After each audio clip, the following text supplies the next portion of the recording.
terima kasih. Assalamualaikum warahmatullahi wabarakatuh.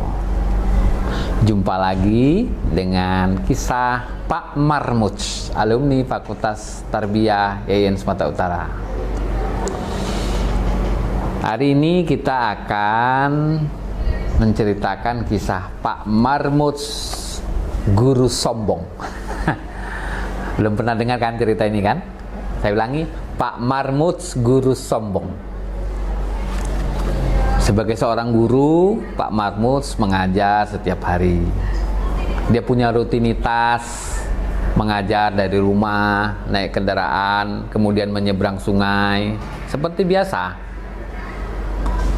ke sekolah, di mana dia tempat mengabdi selama bertahun-tahun. Judulnya apa tadi? Pak Marmuj, guru sombong. Karena Pak Marmuj juga manusia ya. Dari rutinitas mengajar dia setiap hari, pergi mengajar, pulang, tentu banyak kolega, banyak kawan, banyak saudara.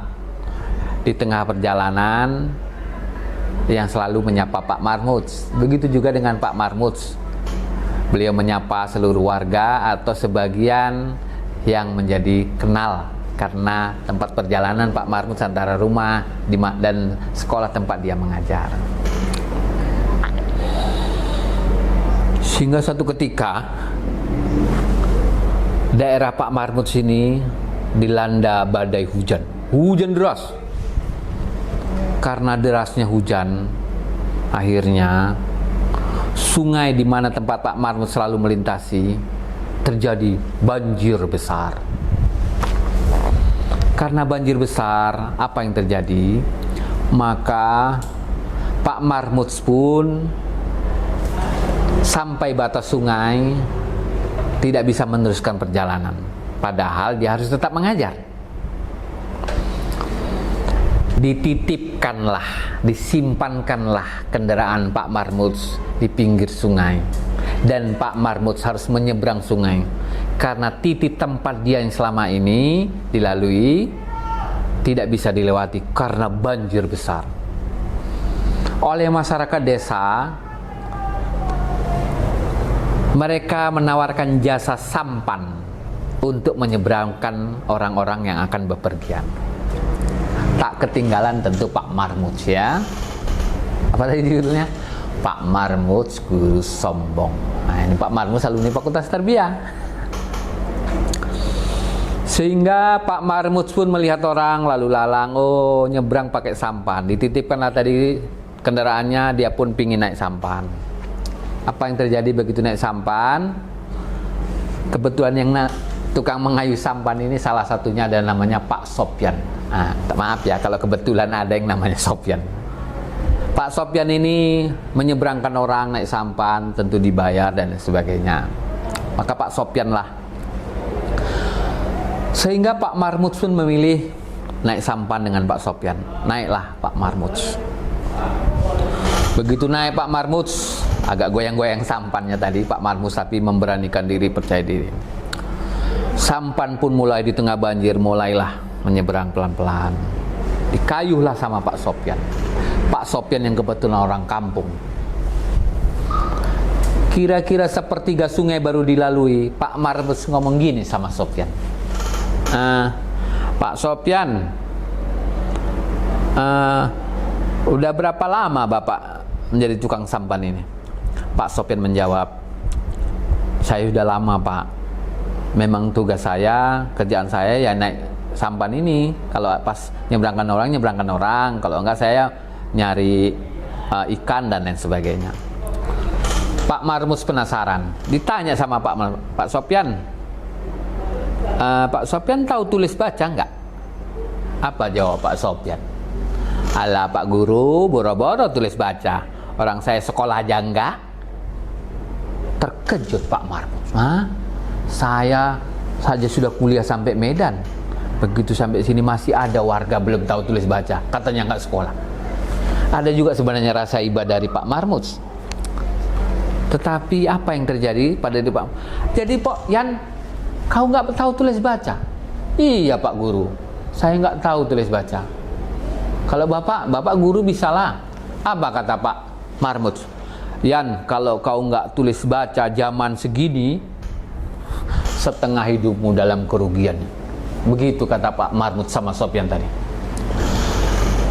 Apa yang terjadi sama Pak Sopyan sambil mengayuh sampannya dari sepertiga akhirnya sampai setengah sungai?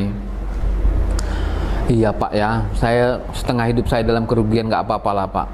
Saya kan nggak tahu tulis baca. Sampan pun terus di kayu. Dialog pun terhenti sejenak. Kira-kira sudah setengah sungai, kok sampannya agak sedikit berbeda. Pak Sopyan pun ngomong sama Pak Guru. Nah, Pak Guru sudah lama jadi guru.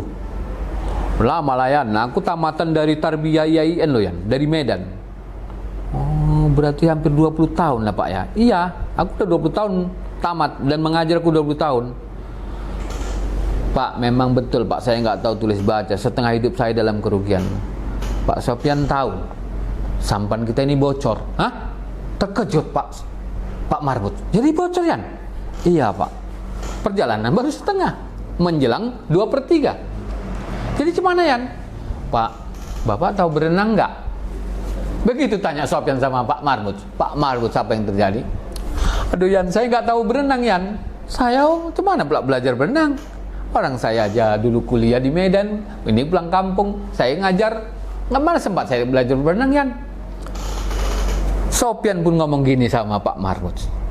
Begini Pak Marmut, Pak Guru nggak bisa berenang, sampan kita ini bocor.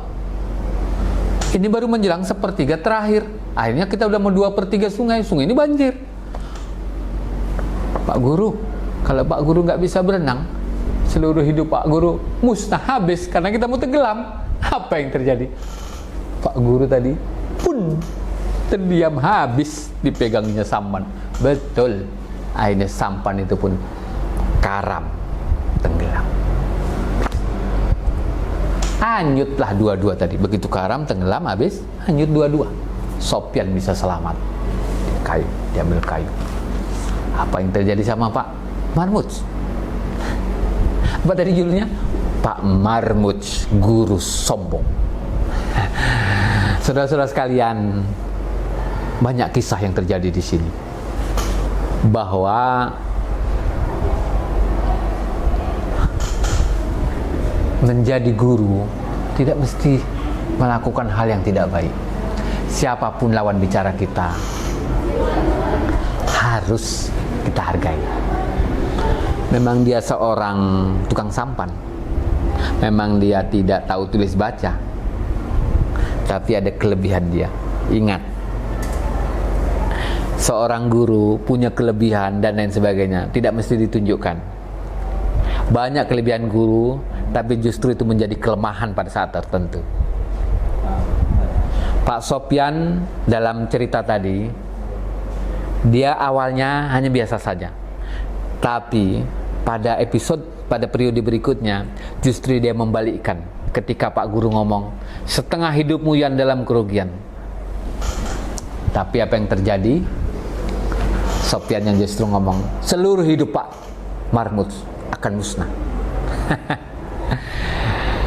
Memang cerita ini hanya di sampan ya, sepenggal dari sebuah perjalanan guru. Tapi apa yang perlu kita ketahui, bahwa semua segmen-segmen kehidupan ternyata punya misteri, punya makna yang harus kita gali. Guru dalam kehidupan sehari-hari, dia mungkin tidak sadar, pada sesi tertentu justru makna kehidupan akan lahir di sana. Guru sombong yang ditampilkan oleh Pak Marmus tadi menjadi yang tibar bagi kita. Tidak selamanya bahwa seorang guru itu punya kelebihan dibanding orang lain. Ada saat tertentu guru punya kelemahan, justru itu menjadi kelebihan pada orang lain yang ada di depannya. Artinya bahwa semua orang harus kita hargai, profesi apapun yang dia miliki. Tukang sampan, walaupun dia tidak tamat SD atau dia tidak tahu tulis baca, tapi ada hal tertentu yang dia miliki. Bukan hanya menjadi penyelamat atau menyeberangkan seseorang, tapi justru kelebihannya membawa dia menjadi bagian bahwa orang lain bisa selamat. Itu artinya bahwa seorang guru tidak boleh sombong. Terima kasih. Judulnya apa tadi? Pak Marmut, guru sombong. Terima kasih dari saya. Assalamualaikum warahmatullahi wabarakatuh.